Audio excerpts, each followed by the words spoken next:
Dale, turma! Pessoal, nessa aula nós vamos desbravar a política fiscal, ok? A aula anterior a gente falou sobre as políticas macroeconômicas, então eu decidi fatiar algumas delas para a gente entender melhor, que é importante. Vamos lá. Política fiscal. Que foi? Política fiscal. Política tributária mais política de gastos é considerado uma política fiscal, ok? Então, política tributária mais política de gastos, ponto. Tributos englobam todos os impostos, taxas e contribuições da economia, certo? Gastos públicos são as despesas correntes do governo, incluindo investimentos, certo? O Tesouro Nacional, galera, é considerado, tá, o nosso caixa do governo. Então, sempre quando vocês ouvirem falar em Tesouro Nacional, é o nosso caixa do governo, ok? Vamos lá. E na política fiscal, galera, nós temos dois tipos, tá? De crescimento e de retração. Então eu vou dizer para vocês a de crescimento, que é a nossa expansionista, tá? Que é o crescimento econômico e redução de desemprego, reduzindo tributos e elevando gastos, ok? Pessoal, prestem muito bem atenção nesses dois tipos aqui de política fiscal, porque isso é tema de prova, tá? E a política fiscal restritiva, que é a contracionista. O que quer dizer? Que é o controle da inflação com redução dos gastos públicos e aumento da carga tributária, ok? Então, nós temos a política fiscal expansionista e temos a política fiscal restritiva, a contracionista, ok? Beleza? Preste muita bem atenção nesses dois aqui. Vamos lá. Resultados do setor público, galera. Quando se há um superávit, tá? É quando as receitas tributárias são superiores a despesas, certo? É considerado o superávit. O déficit é quando as despesas são maiores que as receitas. Ok? Vamos adiante. Resultado primário, galera, se refere à diferença das receitas e despesas não financeiras. Não contamos nesse déficit ou superávit os gastos com os pagamentos da dívida pública.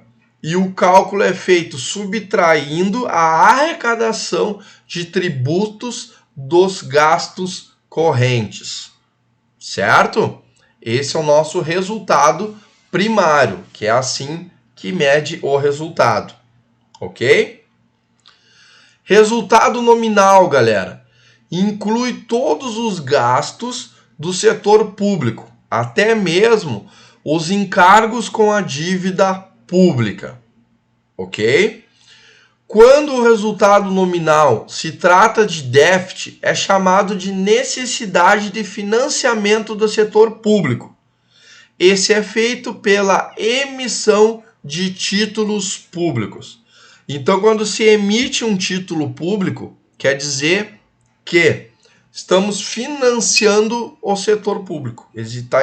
Está tendo um financiamento do setor público ao emitir títulos públicos, ok? Observações, galera. Quando se emite títulos públicos federais, o Tesouro Nacional assume a chamada dívida pública federal.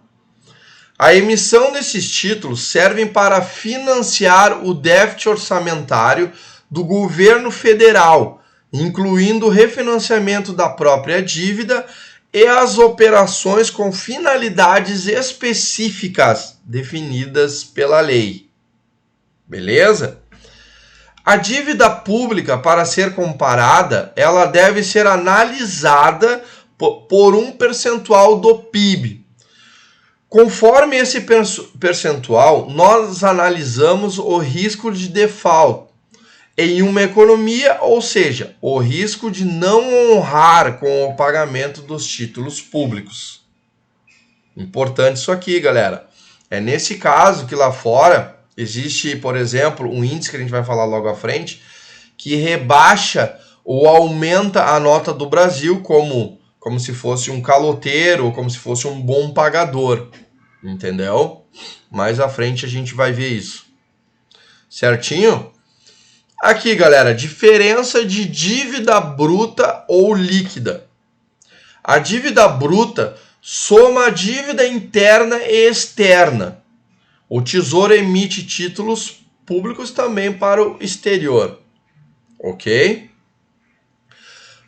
A dívida líquida engloba todas as obrigações do setor público, não financeiro, como das administrações diretas e indiretas do governo federal, estadual, municipal, Banco Central, Previdência Social e as empresas estatais, não financeiras, como, por exemplo, a Petrobras.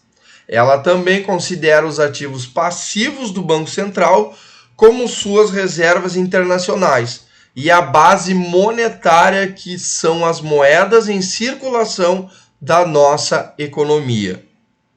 Ok, galera? Bem complexo, né? Pra você ter noção aqui, ó. A dívida bruta soma a dívida interna e externa. A gente também emite títulos públicos para o exterior, certo? Então ela mede a nossa dívida interna e externa também, a dívida bruta, certo? E a dívida líquida engloba, tá, tudo isso que eu mencionei para você, do setor público não financeiro, como das administrações diretas e indiretas do governo federal, estadual, municipal, Banco Central, Previdência Social e as empresas estatais não financeiras, como, por exemplo, a Petrobras. Beleza? Isso aí, galera. Uma aulinha sobre política fiscal.